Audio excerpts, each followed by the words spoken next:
Hey friends, my name is Kaitlyn Duchien. And I'm Nicole Ellsworth. And we are two motivated millennials on a journey to face the fear of our financial future.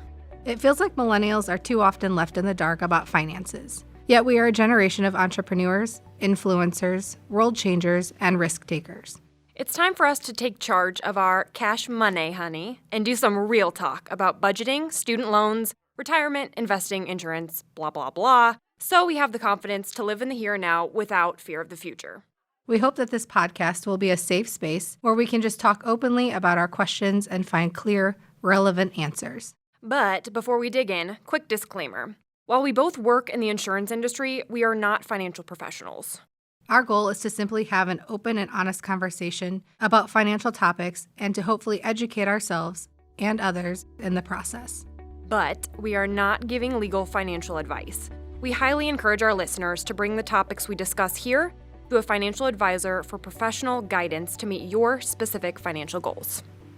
Hello, everyone. Welcome back to another episode of Face the Fear podcast. So happy you are joining us today.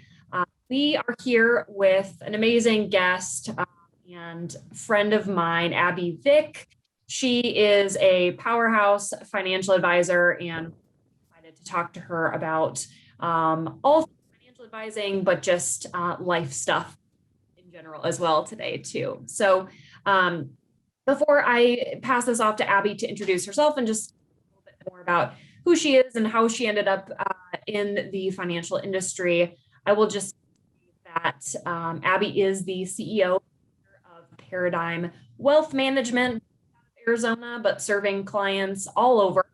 And she actually has a very background to me. We both graduated with a social work degree from the same tiny little in the middle of a cornfield in Indiana, which is kind of a funny coincidence, and actually both studied abroad for a semester in Lithuania while we were in college. So strange coincidence, a small world.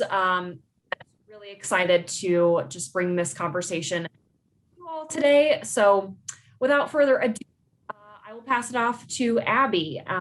We'd love just to hear a little bit more about you and how you ended up in this industry. Yeah, absolutely. Thanks so much for the invite to come join you. It really did start off in social work, how I realized how important finance and understanding finance and being educated with money, how big of an impact that is. And my first job out of college, I'm a little bit older than Kaitlyn, but my first job out of college was working in a community development corporation. We were helping our clients find permanent housing or hopefully permanent housing with their family. And one of the programs that they went through to qualify was some financial education. And as a social work major, I really didn't have a lot of tools in my disposal to do that. So I pulled on some of the things that I had learned at home and in my family life. And one of the things my parents were really good at is budgeting and keeping their credit low, keeping any debt low, keeping their credit score high. So those are things that I knew growing up that I pulled from. And in these education moments with these clients, I realized this is absolutely life-changing information for them. They had not learned these things before. And I had grown up, another way that I had grown up very privileged, learning these things from my parents. And it was then that I decided, wow, I have to know everything about finance, because if these, to what to me were pretty basic pieces of information, could be so life-changing for these people and create permanent housing for them where they've never, lived in the same property for longer than a year, then what else am I missing? What else could I learn that other people would need to know and that I currently don't know? Because I didn't grow up with parents who were financial experts. They were public school teachers. And so, they were trying to make ends meet just like so many Americans do.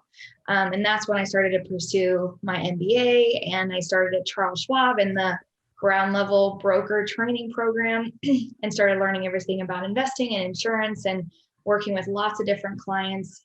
And now it's progressed to owning my own company for 2 years now and being an independent financial advisor, which we can get into if you'd like, but ultimately deciding what partners that I get to work with and not being dictated by anyone in the industry or having any quotas for sales, for sales needs, but really working on what my clients are needing. So It's definitely been a journey, a little bit of a windy one to get here, but I'm thrilled to, be growing and developing this company with other advisors across the country. I think that's awesome. And it's, so obvious through what you do of how many similarities there are between this philosophy behind social work and good financial advising. I think, everyone would benefit from learning some of the tenets of social work and just, how to advocate for every human being. But it's amazing how much I see just ties between, both fields, especially when it comes to holistic planning for people, looking at the whole picture, not just looking at one element, and whether it be, working in the field of social work and trying to find someone affordable housing, making sure that their very basic needs are met, or whether it's working with a very maybe high net worth individual who is a CEO of a large company or something, but they don't feel like they have stability in their life. Even with a large amount of income, that doesn't necessarily mean that they feel stable and secure. And it's so important to really take their whole situation into account to make sure that they're taken care of. Yeah. So I would just love to hear from you, even where have you seen the ties between social work and financial advising, and how has that really helped shape where you've taken your business from that point to now? Yeah, I think you brought up some really interesting points. And one of the things, there's a lot of assumptions out there about what financial advisors do. And there's a lot of different kinds of people who call themselves financial advisors. So that could probably be a whole separate episode, like using that same title, but having different certifications and specialties. And what does that really mean? Because I think from the client's perspective, being empowered to ask those questions to the professionals and saying, is this really the professional that makes the most sense in my life at this point, right? And if the clients are empowered to ask those questions, and really it takes knowing the industry a little bit and knowing the different nuances. So I think that advocating, empowering clients, how to be a voice for yourself, how to spread education first as the number one thing that we're doing so that my clients can make the decision, right? Because ultimately, it doesn't matter what I think you should do with your life or how you should save money or how you should invest or what product you should buy, right? It matters what you think makes sense in your life. And you're not always going to make perfect decisions. That's not the expectation, is that there's this cookie cutter financial plan and there's this perfect way to build wealth and this perfect way to save money. And this is just a formula and you have to know the formula in order to be successful. I mean, that's ridiculous. That's not how life works. And money is the same way. And so part of as a social worker, you're in the center of all these different services, do you have enough food? Do you have permanent housing? Are your kids able to go for education? Do you have steady work?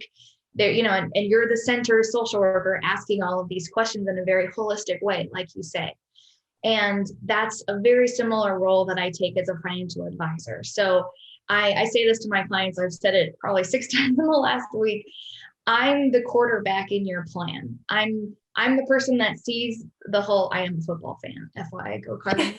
But I'm the one that can see the whole play. I can see how far we need to go down the field. I can see, I have these things because I have this experience and this training and knowledge and all that. And I know each individual piece and how they should hopefully be working together to provide you the biggest success, right? And so what my role is I'm happy to call and talk to your CPA. I'm happy to call and talk to your estate planning attorney. I'm happy to talk to your banker if you have a relationship there, right? There are these pieces to the puzzle to help you build wealth over time. And so often they're fragmented and fractured. And the hardest thing for me to get over, the thing that I'm very passionate about, is there's a lot of clients that come through and they don't know how all these pieces work together. And are you supposed to talk to them? Am I supposed to quarterback my own wealth plan? Which again is fine. If you're a DIY person and you want to do all the pieces and have all the plans, and that's perfectly fine. But there's a lot of people who don't have that holistic view of money, right? We don't have that training. We don't have we don't have the education from school. And so when I work with my clients, I say, you know what, I'm going to act as that piece, and I'm happy to like send you with questions. So I'm curious why your CPA did it this way. Here's a list of questions to take to your CPA with you the next time you're there, just to double check that I'm in alignment with them and we're not rowing the boat in opposite directions, right? And spinning in circles. So I think that you're right, that that's the biggest piece, is when you have this holistic view of how all these puzzle pieces work together. And there's not really one that's so much more important than another. They're all very important. And I think clients assume, I get this all the time, and because they've had previous experience with financial advisors. And so they come in and they say, I'm expecting that you're going to tell me to move 100% of my money into this one investment strategy, or into this insurance product, or move all my money to an account that you can do whatever you do with, right? And I say, like, first of all, I don't suggest anything until we're in like meeting 3 or 4, because we don't even know each other yet. I don't even know what you want to do with your life. Like, there's so much more groundwork we need to establish before I make any kind of suggestion to you. And the second thing is, all of these pieces are great, very important. And it's my job to figure out how we can do all of these puzzle pieces, and not just say, this is the best one because this is where I get my highest commission from, so let's put all your money in here. Like, that's unacceptable. Let's figure out where all these puzzle pieces fit together, and we'll eventually build it. And it might not be in the next month we're going to build it. It might take a couple years to build it, but I'm not going anywhere. We're going to make this progress together. Yeah. What I heard a lot and what you just said is what in the financial services world is called a fiduciary. We're like working in the best interest of clients, which you would think that would just be a given for financial advisors to do, but it's not. So, that's something we can talk about in more detail too. But in the social work field, that's just called being an advocate, ultimately, of like finding someone who needs someone who believes in them, who cares about them, who wants the best for them, and has the knowledge and resources to be able to say, hey, maybe this is something you haven't considered. Let's take a look at the whole picture and figure out where we can pull some levers or shift things around, or just, take a look at this from a different perspective to improve your situation and ultimately help you get to whatever your goal is. So I don't know. I just really appreciate your perspective on that.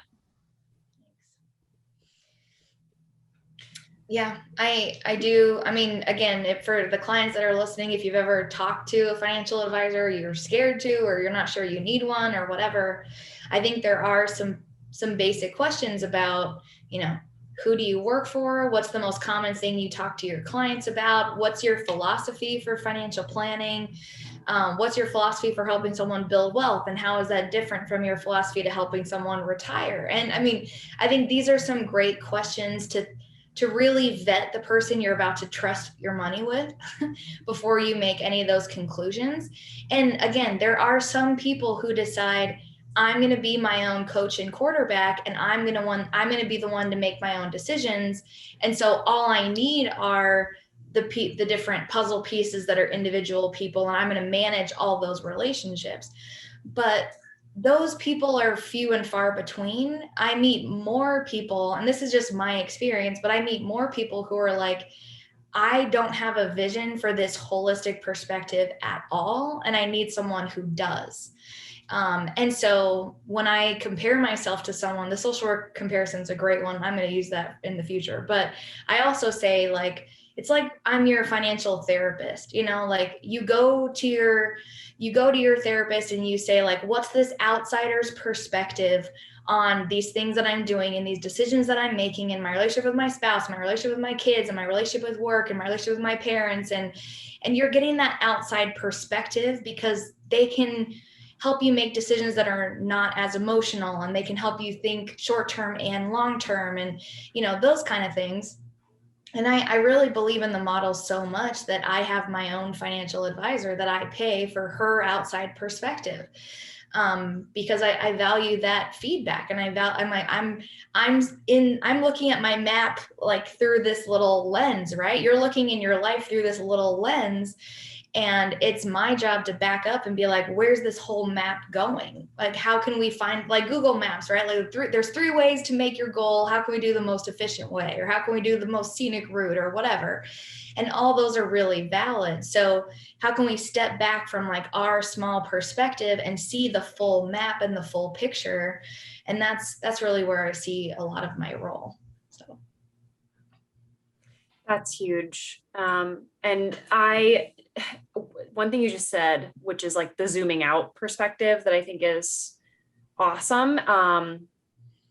For a lot of people, they just wonder, am I doing this right? Like, are my finances in a good spot? Is anybody else struggling in this area? And for someone else who has that broader perspective to say, you know what, no one's financial life is perfect. Even the person that's making a whole lot of money down the street that you're thinking, wow, wouldn't it be nice to live their life?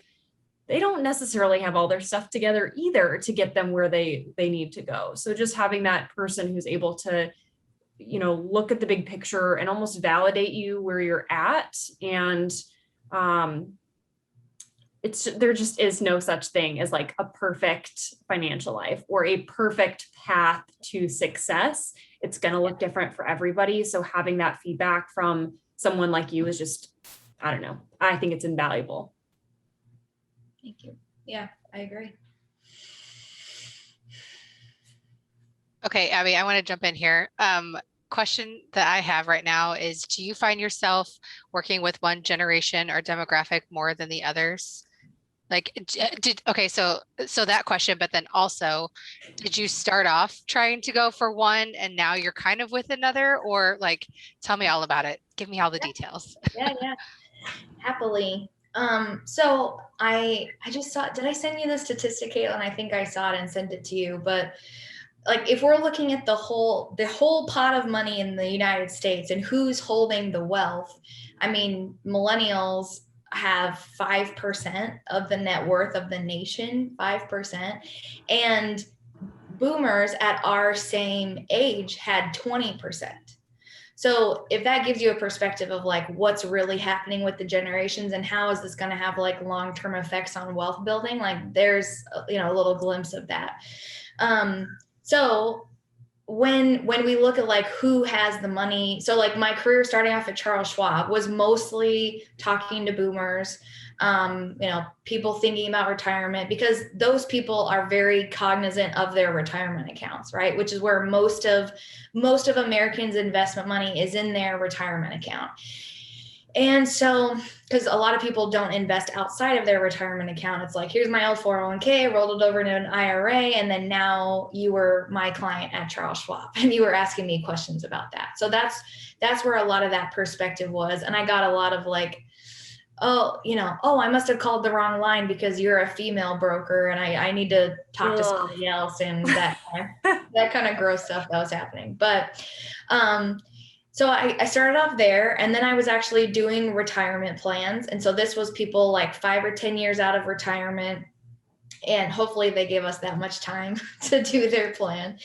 And it was, how am I turning everything that I saved and worked really hard into retirement income? And what does that really mean? And how do I conservatively invest? And those kind of conversations, right?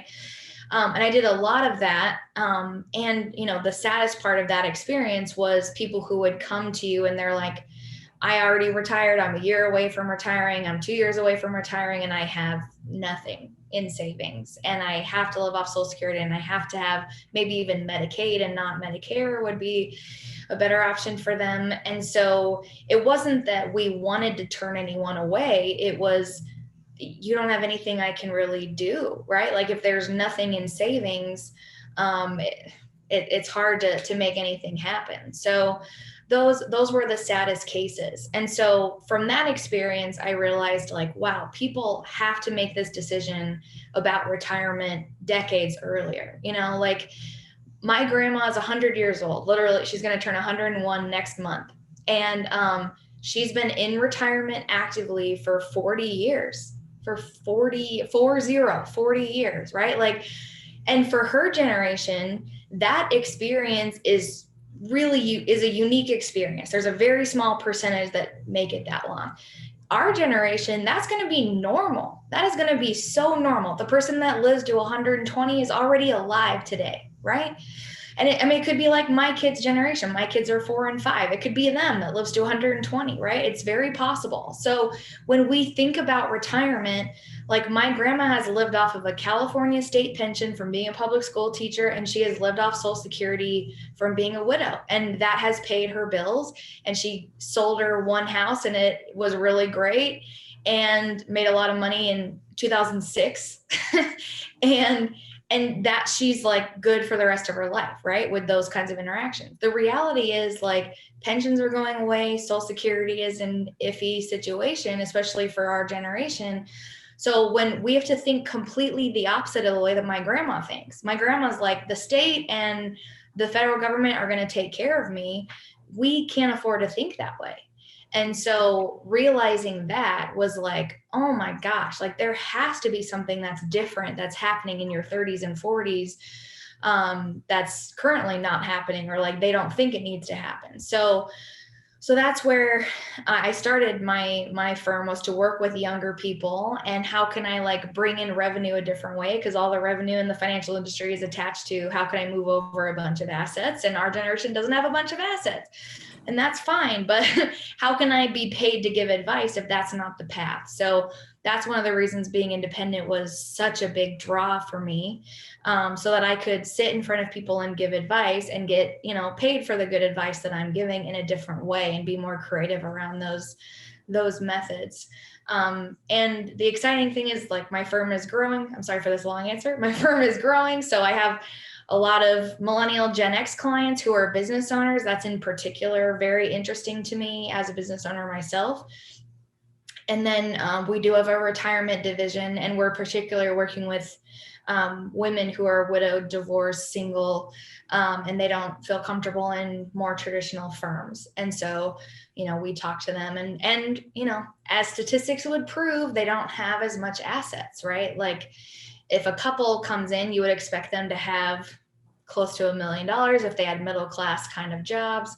And a single woman typically saves 43% to their male counterparts. So they do have less money to work with, but they have a lot of other positive things that they're doing, paying off their debt, living under their expenses, not having a lot of credit card, those kind of things are very positive that women are doing in general, of course.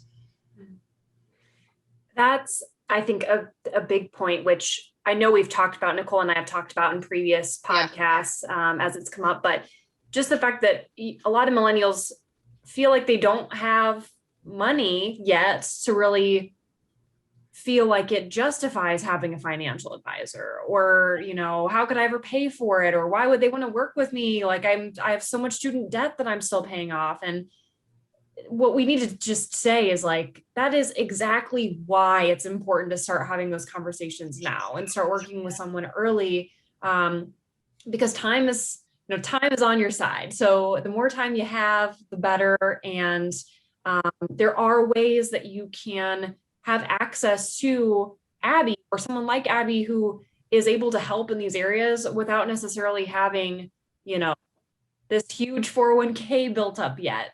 And it's just so critical to start even talking with you to not necessarily move money around, like you said, but more to like reshape the mindset and have more, like you said, being a financial therapist, and in a sense where your whole psychology around the way that you think about money and plan for things shifts and creates more of a foundation to build off of going forward versus, oops, now I'm 5-10 years from retirement. I have nothing saved, or, whatever. I make up for lost time. It's so much harder to do that than if you just even start having little conversations now. So I would think that, Abby, correct me if I'm wrong, I would think that would also give your clients more confidence in their feelings toward money. Like when they probably come in probably scared, just not really understanding. And then after having, meetings with you, they're probably a lot more confident, just even in their knowledge or even in the position that they're at. I mean, I know that I would be. I definitely, I mean, that's one of my number one goals, is not just that, you're going to work with me and like magically everything's going to be great, but that you have confidence in your own decision-making ability. So even if someone hires me just for the advice and the learning piece, and they decide to work with somebody else, or their brothers in the business or whatever, like making financial decisions is a skill set. I mean, it's a skill set to be able to like look at these different factors. Does this, because you're using both sides of your brain.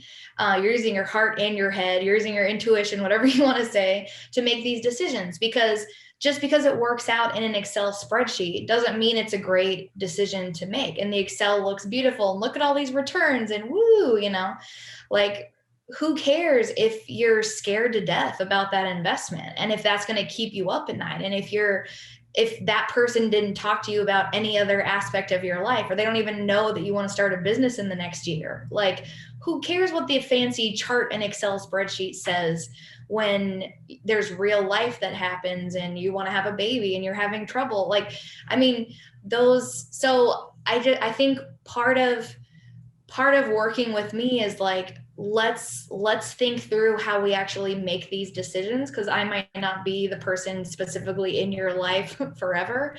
So how do you make these positive decisions moving forward, where you're deciding on the spot, like, yes, that was a wealth building decision for my business and for my life and whatever, or that was me making a fear-based decision, or me making an impulsive decision, or whatever. And you can take those skills and go forever with that. And when people start to learn, like, wow, there are so many tools and resources at my disposal that I didn't even know existed. Now it's like, yes, the floodgates can open because the opportunities are there, but we're so blinded to a lot of what those opportunities are because we are not sure that we have access. Again, back to like the social work theme, social workers' job is to give people access to services they might not have known they had access to. And that's definitely a part of my role, is like, because I'm independent, like I said, I can pick whatever money manager my clients need, whatever insurance company my clients need, like create courses, one-on-one masterminds, like I'll create it, right? And sometimes it's simply, you don't have a connection to that resource. You don't have access currently. And like, I have access. So let me like buy you into that process too. Yeah. So going off of, I know your website has a lot of good resources already, and you talk a little bit on your website around your philosophy with financial planning, and what that looks like when you're interacting with a client. And one of your, I don't know if you call it like slogan or motto or whatever, but it's don't be rich, be wealthy. So can you just explain a little bit more of what you mean by that and how that factors into the planning that you do with your clients? Absolutely. So to me, again, it comes back to mindset, decision making, long-term thinking. And, if we think stereotypically, you'd expect a rich person who, gets a regular check in the mail. Maybe they have a 6-figure job. They're driving a Porsche to work. They have a big fancy house, in some $1 million neighborhood. A lot of those people are in crazy amounts of debt, and they are so reliant on the next check to come in to pay their bills. And they're not even in control of that check. They make that check because their boss likes them, their company likes them, they're attached to some company who's doing something, right? Whatever their contribution is, kind of a moot point. But I need my boss to like me to keep receiving this check, to keep paying the people that I owe money to. And my net worth is like negative because I have so much debt, whatever. That would be a person in a rich mindset. Like, I'm so concerned with how my current lifestyle is. And I have really no control over my resources. So that like control piece is involved. A wealthy person, the average millionaire has 7 sources of income on average. So if we think about it like that, if we think about the game is sources of income, the game is not how big my checking account is or how big my retirement account is. The game is income, because that's really what you want in retirement too. You don't want some huge retirement account that you have no idea how to even take money out of. You want income. You want a check in your mailbox while you lay on the beach or while you play with your grandkids or whatever, right? So if we think about it like that, then retirement can be a totally different thing because you can ease your way in, right? Like if you're someone who has one source of income into your family, how can you add one more? What would one more mean to your family? If you have two, what would adding one more mean to your family? If your goal is to have five, right? So how can we increase that goal? Because a wealthy person thinks, cash flow is incredibly important. Bringing money in and keeping the money that I give out minimal, right? So I'm bringing in a lot of money, I'm paying out as minimal as possible. I'm bringing in a lot of money and I own everything that I have. So if we can think and do a paradigm shift and change that mindset, that's really where that wealth building skill kind of begins, is what's the long-term strategy? How am I building my income? How am I reducing my expenses? Like, that's really what a wealthy person thinks. Like, if you think of, I always think this example is kind of funny. When you think of like billionaire tech startup people, what do they wear? Like hoodies and t-shirts, and they're driving like a Toyota Camry. Yep. Yeah. And if you can kind of think of that in your mind, like they look like a homeless person, but they have $1 billion in stock options or whatever, right? Because they have a wealthy mindset. It's not about like looking perfect all the time and living in a huge house, but they know that their resources are stable and going to be, and they own their resources. So it's definitely a mindset shift. And when I've watched so many clients, like we have this discussion in one of our first meetings, like this is part of like working with me is we're going to think in this wealthy mindset and this is how we're going to do that and whatever. And they're just like, oh, that's what retirement is like. Like that makes so much more sense. Because when you're just like, let's save up this huge nest egg, whatever that means, like that doesn't mean anything. My nest egg and your nest egg are probably two totally different sizes. Yep. And so What is that magical number that everyone's throwing around? Like by the time you're 30, you should have 2 times your salary in your 401k. Like there is no formula. If you're reading a blog or you're reading an article and they're like, look at this simple formula to being a totally wealthy money master, just like run in the opposite direction. Because do you want your life to look like everyone else's life? Because the reality is everyone else is in debt and acting like a rich person and they're not building sources of income. And you know what I'm saying? So we got to throw out the rule book a little bit and design something that makes sense for you, that's sustainable, and is forward thinking. So that's what that is all about for me. Yeah, now I want to know, how are all the ways that I can make money? Like I need to start adding some more in there. We're going to have to talk after this, Abby. We're going to have to meet up. Good. And even the thought around like, what actually brings someone joy? Like, what do they enjoy spending money on? Because I think so often it can swing from like, I can't spend money on everything. Like I need to be super frugal, like penny pincher. I'm going to deny myself every pleasure because I want to be responsible, to I need to keep up with the Joneses and I need to have all the nicest things. And so regardless if I actually have the money in my bank account or not, I'm going to live that lifestyle and, afford it through debt, basically. Right. And just trying to discover that there is a middle ground where a lot of people maybe, and I'm saying this about myself, I never really stopped for a long time to think about, what do I actually enjoy spending my money on? Like what to me is a purchase that I feel so good and so fulfilled and like so just, I don't have any regrets. It may be a big amount of money, but like that brings me so much joy, entertainment, like whatever it is, versus what am I spending money on that like, I don't even really know why I'm spending money on it, other than it's just what everybody spends money on, or it's what I was raised to spend money on. Like, do I actually care if my wardrobe is new every season? No, but like, if I was raised in a home where like that was the norm, which I wasn't necessarily, but if I was raised in a home where it was really important to my parents to like swap out their wardrobes a lot, I may continue doing that, spend a bunch of money, and realize that doesn't actually bring me like any satisfaction at all.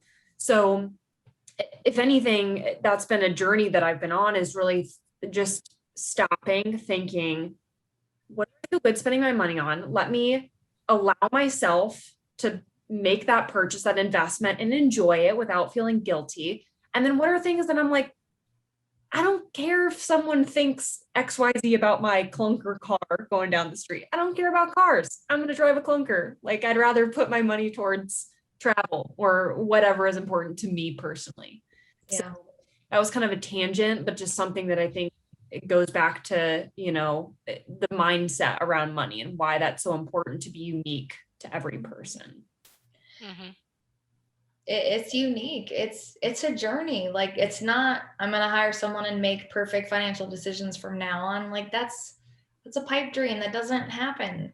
And if you're, you know, it's not a linear line. Like, nothing in finance is perfectly linear. So if you're just like, I'm going to hire someone and make perfect decisions for the rest of my life, and I'm going to make so much money, like, that's just not reality. You know, the reality is your money serves so many different purposes. Your money is a resource, you know this, a resource to live your life the way that you want to live it. And it's also a resource to protect you as well. Like, there's a protection piece with money. So, you know, the reality is things are going to happen. We're going to have ups and downs in our lives that money has to be a resource for. You know, we can't make all these assumptions about your money thinking it's going to grow every year, double digits, and it's always going to be liquid and it's always going to be protected. Like, that doesn't exist. The perfect investment does not exist. And so the reality is that's where the diversification really comes in, is we're going to have different income sources because I don't really know where my company is going to go. And we're going to have different ways to invest because I don't want everything moving with the S&P 500. And we're going to have different insurance because, yes, I can self-fund some of my insurance and some of the risk that's on the table, but I don't want every risk on the table. So let's take some of that off so it's not all on me. You know, I mean, and those are personal decisions that people need to make. And if you have so much fear, we make so many fear or greed decisions. And if we're just living in our normal cycle, we're going to hop back and forth from fear to greed. And like, oh my gosh, I got a big bonus. Now I'm in greed mode. And then, okay, now the bonus is gone and I have this credit card bill that's coming. And now I'm in scarcity fear mode. And then now I'm in greed mode. And now I'm in fear mode. And we live in those two zones so frequently, about investing and about saving and about spending. And it's just, you know, let's double think some of those for just a minute. You know, let's step outside of ourselves and take a deep breath and say, wow, how many of my money decisions have been in this fear greed zone? And can I make a different decision that might be pushing my comfort zone? It might be pushing the level of what I normally do or what I've normally seen done. And there's another factor of it. A lot of my clients are first generation wealth builders, and they came from people who live paycheck to paycheck and don't have very much in savings and can never go on fancy vacations. And so it literally is rewiring parts of the brain, where I'm saying, I'm going to choose not to be someone that lives in this fear, greed cycle. I'm going to step out of that and like make these positive decisions and really push my comfort a little bit. And it's not a perfect journey, and you're going to make some fear, greed decisions for sure. But if we're consciously like making baby steps forward and we're watching ourselves be successful, like, oh my gosh, I started my first brokerage account and like, it's already over $1,000. Like, that's amazing. You know? Okay, great. Rejoice in that. Feel super excited about that. And then let's dive into the next thing, and let's dive into the next thing. It's a new habit forming, you know, decision a lot of times.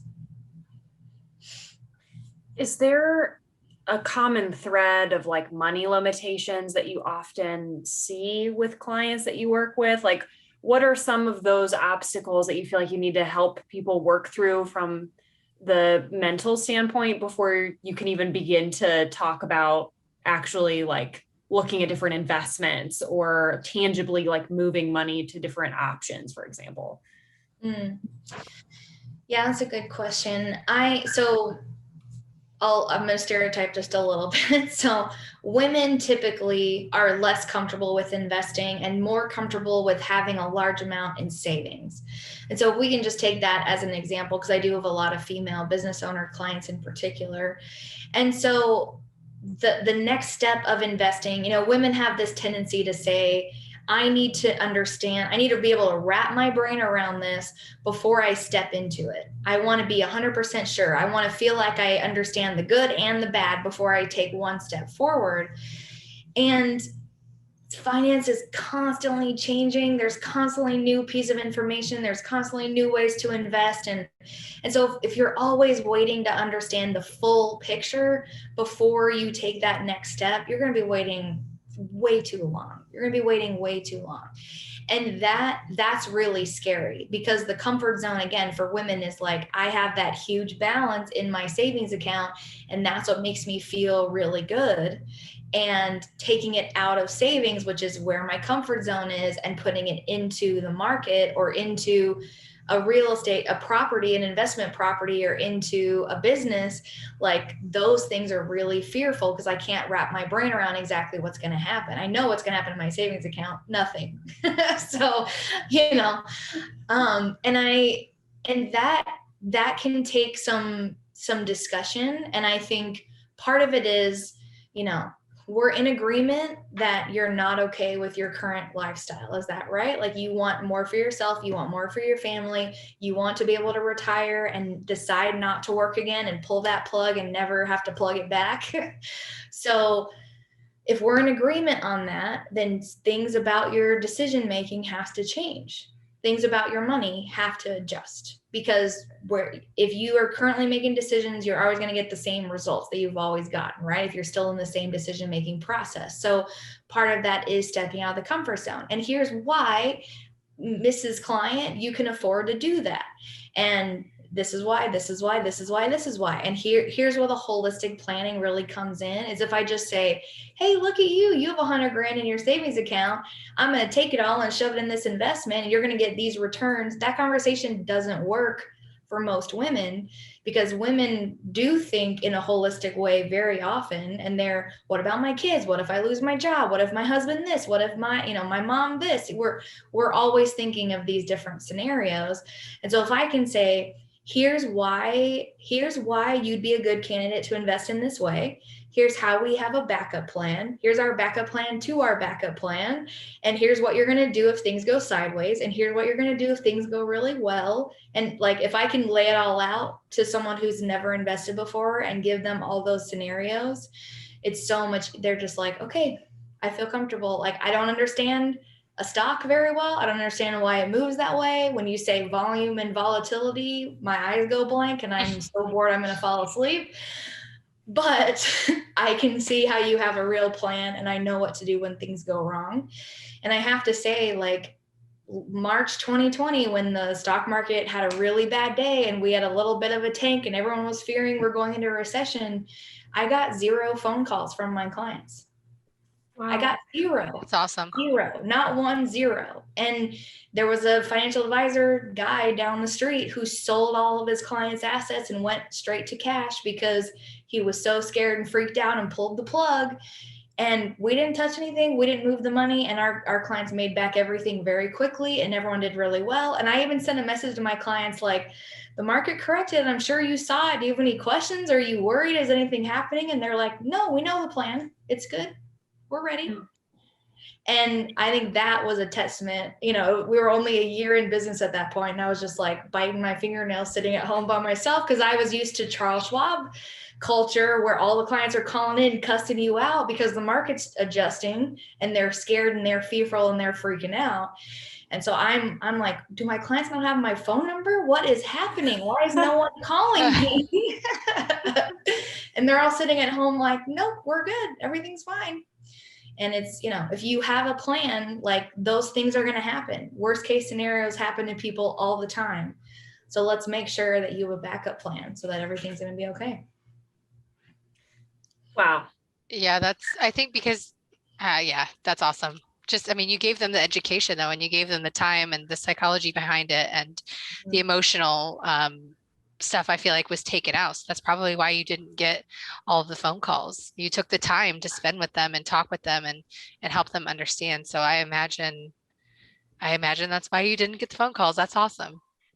Thanks. So cool. Well, and even from the beginning, I mean, your process is very evidently not something where you're like, all right, like quick decisions. We need to boom, boom, boom, make this and, just entrust your money to me and I'll handle it for you type of thing, which I think a lot of people just expect that from financial advising, but like that's not necessarily the way it should be. It should be much more collaborative. And said, even if it's a situation where someone's like, I still don't really understand the stock market, but like I at least understand the plan.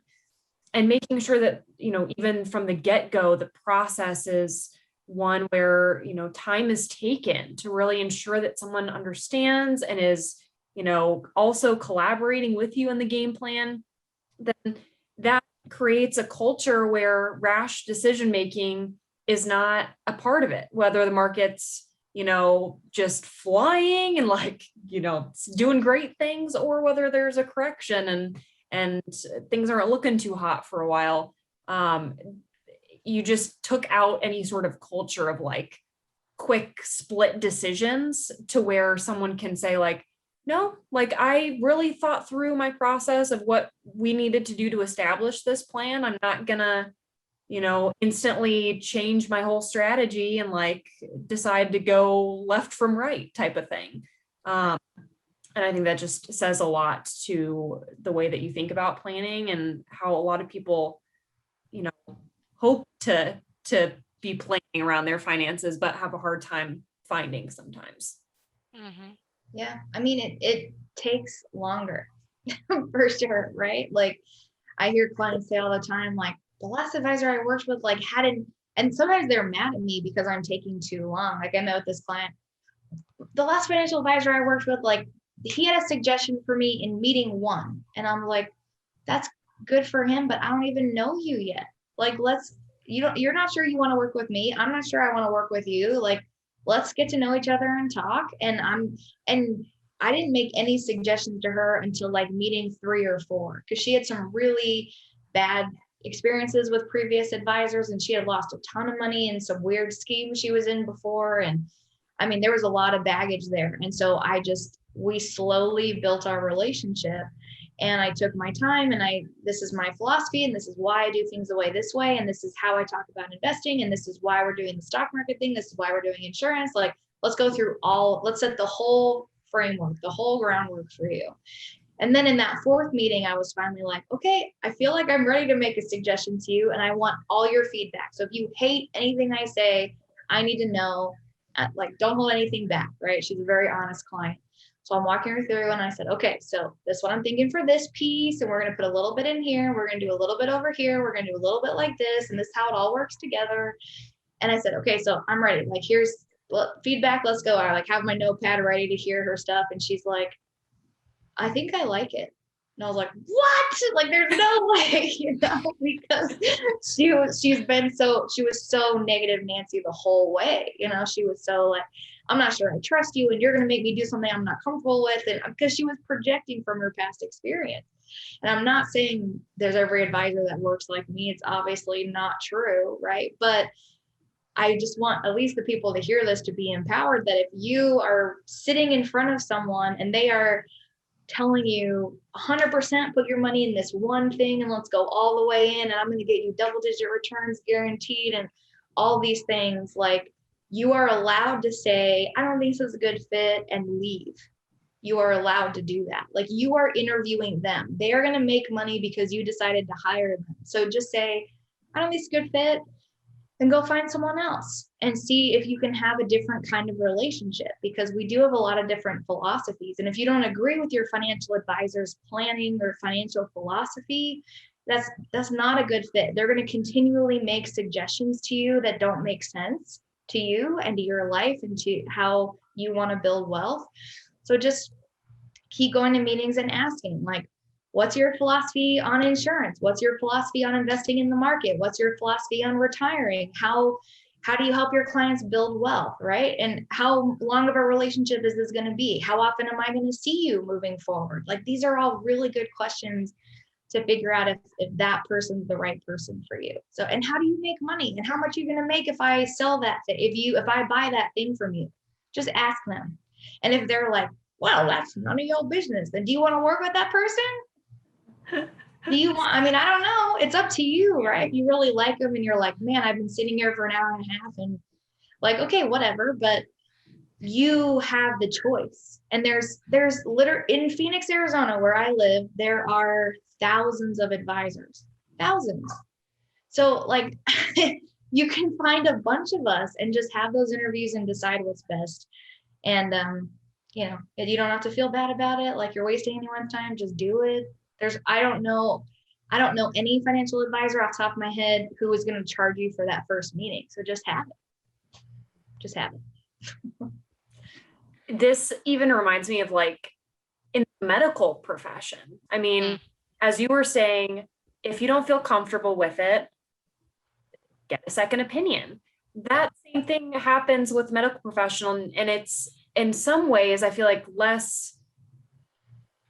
it's more expected to question a doctor than it is to question a financial advisor on decision, right? Like even, and I'm not an expert on health insurance by any means, but before you get a major surgery, if your insurance is going to help you cover that surgery, they often require the opinions of at least 2 doctors, because one doctor has a philosophy that may be different than another one. And so it's never a bad thing, even though you're talking to a professional in a specific field. That doesn't mean that you're stupid and you like just need to surrender all of your control over to them. It never hurts to get a second or third opinion on stuff, whether it's a doctor, your health, or your finances. Both are important. Both deserve to be, you know, looked at from multiple perspectives. Mm-hmm. People ask me nosy questions all the time, and I think it's great. I'm very happy about it. Like one of my clients said, listen, like if we're going to move all of our money, I'm 65 and I don't want to ever move my money again. I want to be with the same person forever. And I'm like, well, I'm in my 30s and I plan on being in business for a long time, but I understand you're asking if I get hit by a car tomorrow, what happens? And they're like, yes. I said, great, let's talk about it. If I get hit by a car tomorrow, this is what's going to happen. Because I am an independent person. They're not a part of a huge company. So that was a great question. And I was happy to answer. We have a plan set in place. You know, there's multiple people who will take over, and there's notes in the system that people have access to. Like everything's going to go off without a hitch, even if I get hit by a car tomorrow. So anyways, just feel free to be nosy. You are trusting another human being with making decisions about your money and your future. And it's worth asking those questions. And if that person gets angry or upset or doesn't want to answer your question, is that someone you want to work with who can't be transparent with you? Do you find that there are any challenges that women, I guess challenges, or I'm trying to think of the best way to phrase it, things that women need to overcome more so than men do in the financial world, even choosing, you know, a financial advisor or planner? Wow, yeah, that's such a good question. Such a good question. Yeah. So I think most of your audience are millennials or younger, right? So this doesn't directly apply to you, but this might be like you potentially talking to your parents. Is, you know, the traditional way of doing financial planning is centered around the hetero white relationship, right? And how the man has most of the money, the woman's going to live off of his resources, and like everyone's going to live happily ever after, hypothetically, right? The reality is 98% of women in retirement are single. No, 86%. 86% of women die single. 61% of men die married. So right there, women have to know money. Women have to know money, period, end of discussion. Like women outlive men. The divorce rate is the highest in the 50 plus, like they call them gray divorces. That's where the highest divorce rate is. So if your parents are in that and you're like, they're going to live together forever and they're going to share money forever. Like if anyone is going to get hurt in that situation, it's going to be the woman. The woman is 80% more likely to live in poverty in retirement than their male counterparts. So like, if there's anything I can put in people's heads about women and how serious it is that women engage with money, it has to be around those statistics. Like women have to be serious about their money. We're more likely to be widowed. We're more likely to be divorced. We're more likely to be single throughout our whole retirement. We're more likely to take care of our parents. We're more likely to take time off work to take care of our kids. Therefore, our Social Security benefits are lower. Our savings and our 401ks are lower. We have higher healthcare expenses in retirement. Like there is every reason to say money for women is of utmost importance. And so the more younger women that can be interested in money and learning about money and feeling confident about earning money and bringing in money, the better for all of us, because the reality is like those older women that are in poverty, like they're living on Medicaid and they're living on Medicare and they're living in state-owned properties that, don't take care of them very well. And, so it's very important that women learn to be serious about money, learn to negotiate so they have higher salaries. If you take time off, I took time off work, so I have nothing against people taking time off work to have babies. I've done it myself, but also being cognizant that like it might hurt yourself on the corporate ladder. And how does that work? How do I advocate for a higher position in my own corporate cycle so that I can start earning more and saving more and investing more? Because we decide it's okay to not take care of ourselves and we don't put ourselves first. And I'm not going to put more money in my retirement account if my kids' shoes have holes in them. And those are some decisions that we're literally making that our male counterparts are just not making. Right. They're just not making those decisions. And so it's of utmost importance. Yep. I can't even express how often I have conversations with women of all ages, primarily around my age, but truly of all ages, that are like, wow, I really wish that I had a better grasp on my finances, but I'm just not good at math. And it's like, I suck at math. I can't do 2 + 2 some days. Like if I didn't have fun with the calculator, I would be a mess.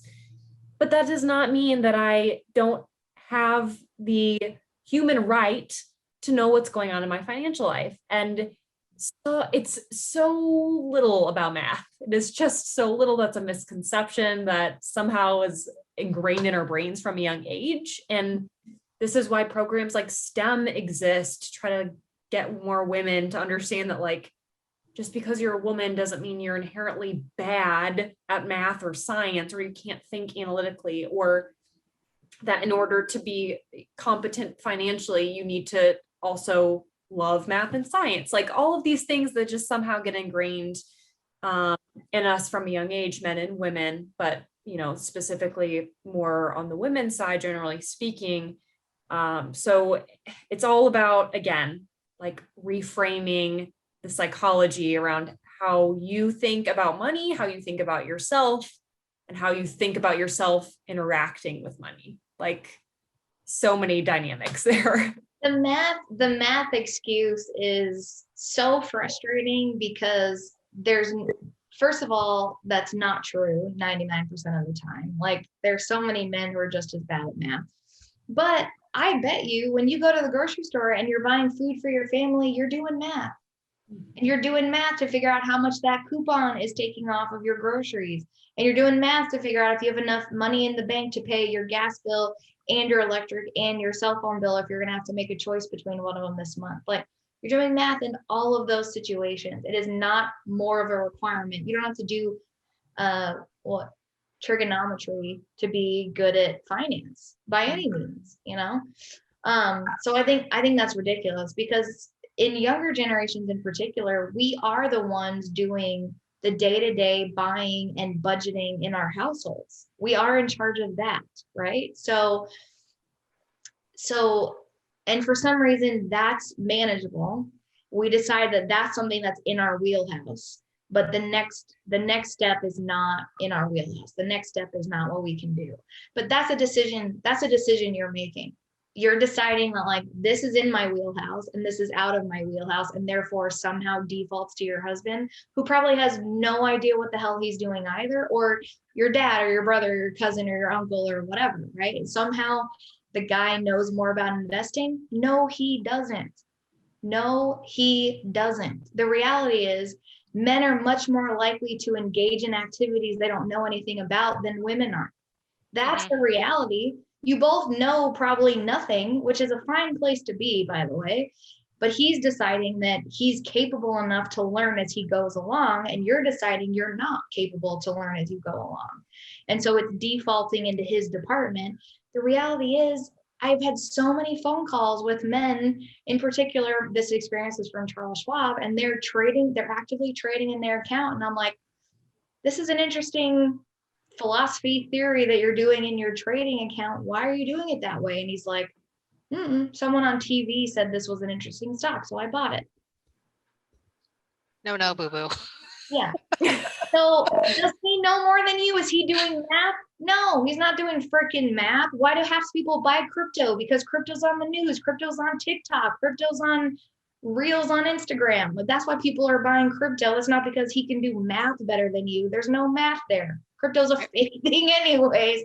So I just, there's that excuse is like beyond me. Like the math thing, you've made the decision that you don't want to deal with it. You don't want to learn. You don't want to do that. And you're giving it this label. And that's where you put yourself in that camp. And you can unmake that decision. You can make a different decision today, tomorrow, the next day, whatever. But defaulting to the male, because for some reason males automatically know more about investing than women, is garbage. It's garbage. Well, I think it takes education too. People like you, Abby, and Kaitlyn, and I, like putting stuff out there for other females to see, like, it's okay to take hold of the reins and take over it. Because Kaitlyn, didn't you and I, like the very beginning of all of this, we learned some statistic where most women that go to financial advisors with their husbands end up leaving those financial advisors for a different financial advisor after their husband passes? Yep. Like that is what has kept me going, because women just need to, like, we need to take more control over the situation and be more educated on it. And it's okay to be educated on it. Yeah. I mean, you've sat in meetings with salespeople, with male salespeople, and they talk directly to your husband and ignore that you're even there. Oh, yeah. And half the time I say, listen, if there's going to be a check made out today, it's going to be with my signature on it. So you're either going to talk to me or we're going to leave. Yeah. Because I'm the one that's going to write my name on the check. So are you ready to have this conversation or not? Like, and that is unfortunately what happens. And it's where the guy's comfort zone is, that male financial advisor who's like only talking to the husband and not talking to the wife. Like, that's his failing. That's his comfort zone, is this guy's going to understand this language, and I don't want to change the way that I talk about something. I want to say it in this language and say it to the man. But it doesn't mean that the man's going to understand more than the woman that's in the room. It's an assumption that's as old as time and ridiculous and shouldn't be made anymore. But yeah, those things happen all the time. And you're right. I think the statistic is 60% of widows leave their husband's financial advisor. And what I was telling someone on Friday, that we had this meeting, and when it's, especially with the boomer couple, it's more likely that the man's going to want to engage in conversation and ask me more questions and feel more empowered to engage me. And I know the statistics around her outliving him, right? And I know the statistics around her being more likely to be in poverty. And if he decided to leave her, she would be in a really bad way. And so sometimes in that meeting, I say, thank you so much for giving your perspective, Mr. Client. Mrs. Client, what do you think? Like, are you in agreement? Do you agree with everything? Do you have anything to add? And I specifically stare at her and ask her, because there is that default, like, oh, honey, I know you'll handle it and everything's going to be fine and you're going to take care of me and blah, blah, blah. But,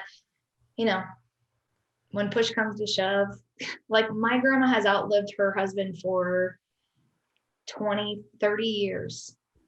30 years she has been single in retirement, 100% making her own decisions about her money. And that is the story of the human race right now. So it's unavoidable. We cannot avoid being involved with money. And I think, reading the latest article in CNBC or whatever is not enough education. And it's usually written by someone who's not super qualified, and they're giving their perspective or some anecdote that they heard a couple years back about how they think money works. And you deserve more than that. You deserve a more customized approach, and you can decide, I deserve clarity with my money. I deserve all the information. I deserve a professional and an expert who will take their time to do that. And you can decide that. Mm-hmm. That's so powerful. And even, I feel like we could talk about this forever. I mean, we easily could, and could do another podcast episode with Abby too. Eventually, I would love to. But one other thing just to tack on to that is, you don't have to be good at math to be good at finances, or to, feel empowered over your financial life, but also the stock market, investing, and all of that does not have to be boring. Like, I think that's another huge misconception, especially that women have traditionally, because it's just not as much discussed in social circles. But it actually really is very interesting. I was someone that even 5 years ago, didn't care at all and thought that was super boring. But as I got more into it, and as I found that it actually applies to my own life in so many ways, there are ways to learn that make it really fun and really exciting. Hopefully Face the Fear helps a little bit with that, just from a pure education standpoint. But, there are resources like the Skim, which is it started an email newsletter. They do a lot of great financial education in ways that is fun and engaging and easy to understand. Abby, I know you have good resources out there, which I would love for you to talk about in a second. And a documentary that I recently came across, which I will try to link I'll try to link it in the podcast description here, along with some resources that Abby's going to talk about. But this documentary is called Savvy, spelled with a $ instead of an S, because savvy. All about women and their financial lives, and what that looks like, hitting on a lot of the same topics that we just discussed. But my fiance Carlos and I recently just watched it together, and he got just as much out of it as I did. So I would recommend, if you are in a relationship or not, but especially if you're in a relationship and are just wanting to maybe start opening the door to have more conversations around money and are looking for a way to do that that's not super awkward, I'd say, hey, let's watch this together. It just gives, great conversation starters. So with that though, Abby, how can we get in touch with you? How can we connect with you? What's the best way of reaching out and getting in touch? Yeah, so I post most often on Instagram, so you can find me at abby.investingqueen.vick. I'll give you the link so you can post that.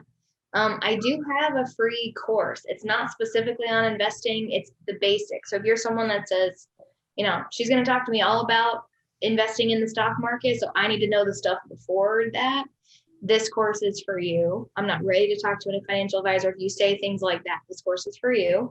And it's totally free. Videos, resources, like every customized tool that I've created is on there. It's on Thinkific, so I'll send that to Kaitlyn to put on the link as well.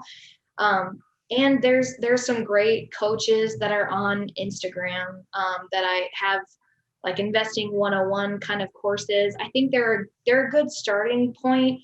Don't let yourself think that is investing. That's the only way to invest, because I hope if you've heard anything loud and clear this time is there's no one way to do anything. And so, and the ball's always in your court. So So that's a great place to get started if you just want to learn like how the stock market works. And then the other thing is, if you're interested in investing, and I hear this a lot, like, I've never done investing myself, I want to experience it before I just pay someone and hand over the keys to the castle, then that's great. And I have these very short tips for you. So number one, if you're going to start in the investing space, have a clear goal. And you don't have to know exactly what a perfect goal is. If your goal is, I want to increase my money by 2%, 5%, 10%, 20%, whatever you want to make your goal, just make it and realize this is a learning experience. The second thing is, decide what your parameters are. So again, it's very easy to go into the fear, greed cycle, especially around an investment in the market, because it's changing very quickly. And so we can get really obsessed with like, I'm watching it. What do I sell? I don't know. The hardest thing about investing is timing. Timing is we don't have a crystal ball, and I've known, timing is hard for everyone across the board. Don't let anyone tell you otherwise. So just decide, I want this to go up 10%. That's my growth goal. And if it goes more than 5% down, I'm going to sell. And just give yourself those pretty easy parameters, and follow through with your theory. So there's a lot of people that get to 10%. They're like, ooh, maybe I can get to 20, maybe I can get to 25. But if you make yourself a commitment that you're going to sell at 10%, then follow through, because you're learning about how the market works when you create experiences like that for you. And honestly, those kinds of theories and philosophies and strategies around investing is how the real traders, the billion-dollar traders, are doing it. That's literally what they're doing. Is, I think Apple's going to go up because they're about to launch their new product. So I'm going to put my clients in Apple because I'm going to ride that up. And if it goes down too much, he sells out. That's literally what the billionaire dudes are doing at hedge funds, right? So let yourself experience what that's like, and you're going to learn and watch and process, and then come up with another theory for your next one, and then come up with another theory for your next one. And you're going to learn and grow and get some practice. And then by the time that you have the conversation with a financial advisor and you're like, that's too much, I don't even want to look at the market every day, so I'm ready for you to take over, you're going to have some of those experiences and knowledge that you're going to take to that conversation with you. So that's my tip on investing: is not going to be perfect. Don't let yourself go automatically into the fear and greed cycle. Have a backup plan, have a goal, and just learn from the experience, because we have to learn how the market works. And what if the president says something? What happens to the market? What if inflation goes up? What happens to the market? What happens if housing crashes? What happens to the market? All these things have these effects, and we're learning as we go along. So everyone's learning, even the people on TV that are like, I know this stock is perfect and it's always going to go up. They're lying. They're also lying. Also, just a little statistic, which I can't remember where it came from, so don't quote me on it. And I should probably cite my source, so look for it in the description. I'll find it and I will cite it. But there are statistics out there that long-term women tend to have better investment performance over their male counterparts. Now, that is not a all the time this happens type of thing, but I just throw that out there to say, give yourself some confidence, because to have it all perfect, believe in the process. And like Abby said, try it out, learn, grow. That's the only way to learn, truly, is to just try it out, and figure out what works for you and what the process looks like. So, yeah. That statistic is 100% true. And it's on even professional circles, mutual fund managers, money managers in the finance world. On average, the female owned funds make 1% more a year. It's absolutely true. We are better long-term investors. I feel like that needed a finger snap. So there we go. It did. Oh my gosh. Well, on that note, Nicole, any last thoughts, or Abby, any last thoughts before we close it out? I mean, I think we need to do this again because I have like 1,000 more questions. So Abby, are you okay with coming back sometime? Definitely. Yeah. Okay, Excellent. I'm good. Well, thank you again, Abby. It's been such a pleasure. Always great speaking with you. And whether you're listening to this on Spotify or on the website or YouTube, look below in the comments section or in the description. We'll make sure to tag all of Abby's information, as well as the link to Savvy as well, in case anybody's interested in watching that documentary. So without further ado, thank you all. We love you, and we will talk to you next time. Bye. Bye.